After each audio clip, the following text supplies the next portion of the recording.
वार्तांकन रोखठोक बातमी।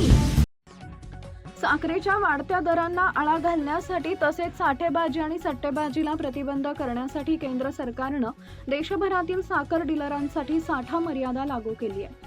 1 ऑगस्ट ते 30 नोव्हेंबर 2026 या कालावधीत हा आदेश लागू राहणार असून कोणत्याही डीलरला साखर प्राप्त झाल्यापासून 30 दिवसांपेक्षा अधिक काळ साठा ठेवता येणार नाही। तसेच कोणत्याही वेळी 4000 क्विंटलपेक्षा अधिक साखरेचा साठा ठेवण्यासही बंदी घालण्यात आली आहे। अत्यावश्यक वस्तू अधिनियम 1955 आणि साखर नियंत्रण आदेश 2025 अंतर्गत हा आदेश जारी करण्यात आला आहे।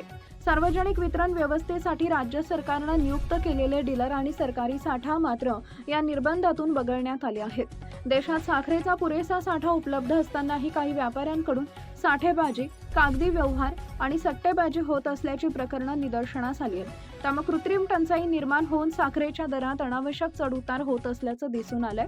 या आदेशानुसार सर्व साखर डीलर्सनी अन्न व सार्वजनिक वितरण विभागाच्या ऑनलाईन पोर्टलवर आपल्या साखरेच्या साठ्याची नियमित माहिती अद्ययावत करणं बंधनकारक राहणार आहे।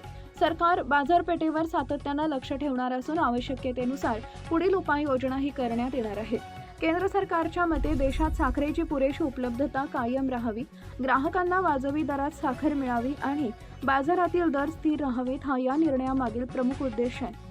सरकारनं स्पष्ट केलं आहे की साखरेच्या दरातील अलीकडील वाढ ही मागणी पुरवठ्याच्या वास्तविक परिस्थितीमुळे नसून साठेबाजी, सट्टेबाजी आणि कागदी व्यवहारांमुळे कृत्रिमरित्या निर्माण झालेल्या परिस्थितीचा परिणाम आहे।